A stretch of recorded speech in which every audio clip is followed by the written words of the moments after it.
With Crown Jewel 2024 coming up, I thought I'm gonna go back and I'm gonna watch myself some other Crown Jewel matches. So I went back and I decided to watch myself some DX versus Brothers of Destruction at Crown Jewel 2018.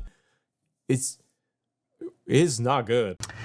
This is the worst. I actually hadn't watched this match back since it happened because a lot happened in it, and I thought, was this as bad as I remember? The short answer is yes, so you don't have to keep watching this video. No, I'm kidding. Come on, stick around. Let's talk about this for a second. This all culminated at Crown Jewel 2018, but it does go back to like the end of an era match, and this is between Shawn and Triple H and Undertaker, and they threw in Glenn Jacobs and Kane in there too, just to sprinkle things up, make it all spicy and fun. But when we had the end of an era match, Hell in a Cell, WrestleMania between Triple H and the Undertaker, special guest referee Shawn Michaels, it is an awesome match. It's a great Hell in a Cell match. The super kick, sweet chin music combo to the near fall was epic. And it culminated with all three guys standing on the stage, holding each other up, and it felt like it was it. By the way, in retrospect, Undertaker, it should have been it. That's when you should have stopped. And then Undertaker, according to like the Last Ride documentary, he needed one more. He needed to go out like on top. I thought that was him going out on top. That's what she said, but it wasn't good enough for the dead man. So he wanted a little bit more and a little bit more. So then we had Super Showdown, and I forgot about this. You had in Melbourne, Australia, WWE Super Showdown, which was like shoehorned between pay-per-views at the time. They just kept stacking. Every 3.5 weeks, it was another pay-per-view. And so they did Triple H versus The Undertaker one last time at Super Showdown. This was very average at best. I went and rewatched this match and the build to it. Now in this build, you did have obviously Triple H, who's all suited up as the COO. It's still under Vince McMahon, because if it was Triple H's era, you probably would never have done this thing. But they wanted to do it again. And so you had Triple H cutting the promos on The Undertaker. You had Shawn Michaels involved in the promos as well, which was teasing to what was going to happen at Crown Jewel later on. And up until that point, Shawn Michaels had definitively been retired and had said he had been retired and he was done. They wanted AJ Styles versus Shawn Michaels at Mania, and Shawn wasn't going to get back in the ring. So they did tease in the promos on Raw leading up to Super Showdown of Shawn Michaels and Undertaker again. And then you had Kane getting in the corner of The Undertaker, and you had Shawn Michaels in the corner of Triple H during this one-on-one match. And this match, again, it was fine at Showdown. Was it the epic encounter that they had at WrestleMania for the whole series of matches? No, not at all. Would it have fit better at WrestleMania? Maybe. But it felt a little clunky. You had a lot of interference from both HBK and Kane during this match, which was obviously going to set up the future match between the tag teams. Triple H gets the win at Super Showdown over The Undertaker, and we saw all four men stand tall, throw the arms up together, only for Kane and Undertaker to turn their back and take out D-Generation X, thus setting up the match for Crown Jewel. Then you get the promos on Raw of Triple H and Shawn Michaels standing in the ring, and Triple H asks them, he says, "Hey Shawn, are you ready?" And they rip off shirts, and we have the modern old guy version of DX coming back. Shawn Michaels officially coming out of retirement to take on Kane and The Undertaker one more last time. Now this is 2018, and the Saudi Arabia WWE relationship is in full throttle of controversy, where nobody is happy about it, that WWE is involved with Saudi Arabia in this way, that they are trying to sports wash, whitewash their image in Saudi Arabia by using WWE and paying the WWE crap tons, just dump trucks full of money. They drove a dump truck full of money up to my house. I'm not made of stone. So Vince doesn't say no to money or other things. So then they end up doing this match. And apparently Shawn Michaels also does not say no to money, because it was probably, we don't know, but probably a gross amount of money for doing this tag team match for him to come out of retirement. Now I like DX's gear. I like when they came out for the Saudi show that they had like the skull and everything and the bones, and they had the mask on, and then they all DX and they telling you to suck it. Kane looked like he hadn't hit the gym in about 18 months to 18 years. And Undertaker was trying to prove that he could do one more match, and he was trying to go out on a high note. This was still not the highest note that he wanted though. The match begins and you got Triple H in the ring and they're going at it, and it felt like Triple H was really going to lead this match when I rewatched this thing, because he seemed like the only really like able-bodied guy in there that could run this whole thing, and we will soon find out that, oh man, Triple H could not could not handle the business on this night. Not to his fault, but it all went south very fast. You get the hot tag of Shawn Michaels coming in. We also have bald Shawn Michaels. When I saw this for the first time, and I'm not trying to be knocking anybody for how they look, it throws you off. You got Shawn Michaels with the long hair forever. Even as it was starting to leave him, he still had the long hair and it was very Shawn Michaels look. And then we get like Shawn Michaels with no like facial hair really. He's all smooth up there.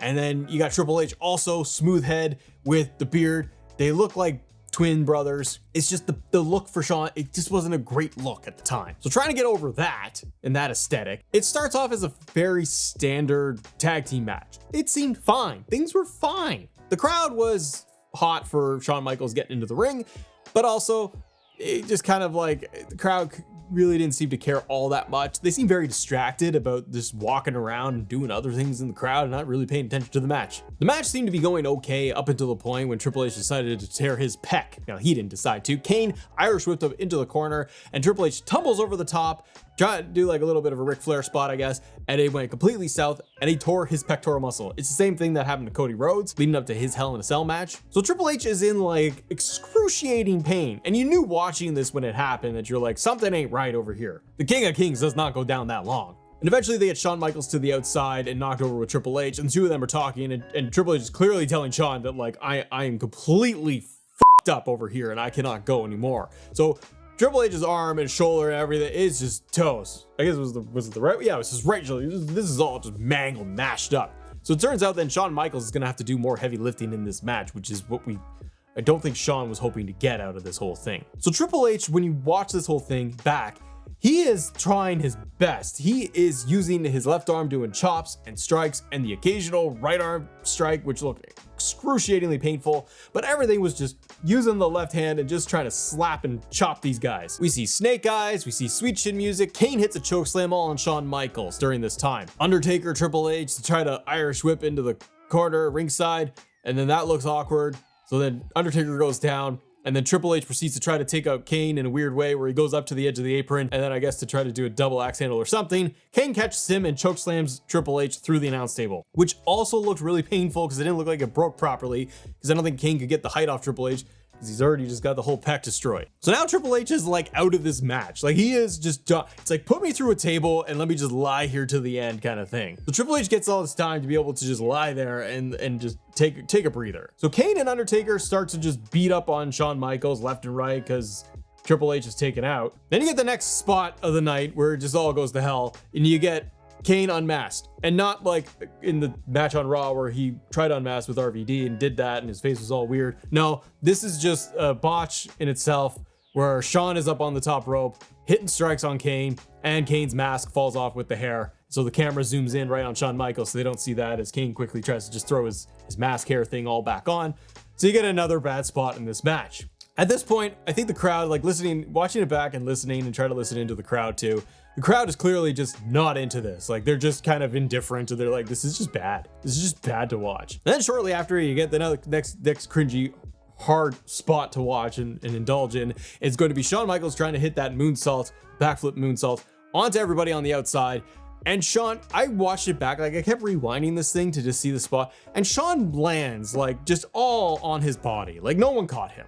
Like Undertaker did not catch him. It's like when Undertaker tried to jump out of the ropes of the WrestleMania match against Shawn in the cameraman spot, and then Taker just eats the ground. Like they couldn't time that out properly and they messed that up. I feel like it's like in retrospect, it's like Undertaker getting his comeuppance on Shawn for that spot, but it wasn't. It was a bad spot. It was botched. It was painful. I don't like to use the word botch, but like it was a bad spot that just didn't time out the way they wanted to. So Shawn eats the ground. Like he just falls. And you could sit there and go, it's wrestlers, they're professionals. Shawn is old now and hasn't wrestled in years.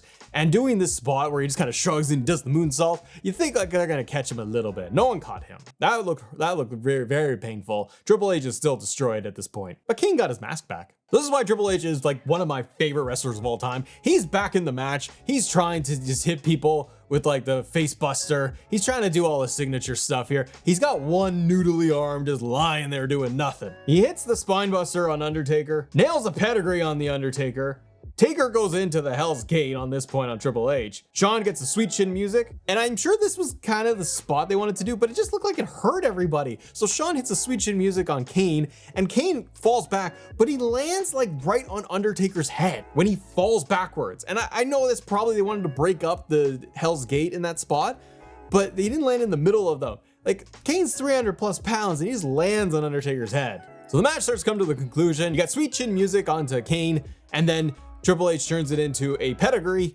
onto Kane, and it was like the worst pedigree you've ever seen. It was almost like Kane was saying like, don't do this to me.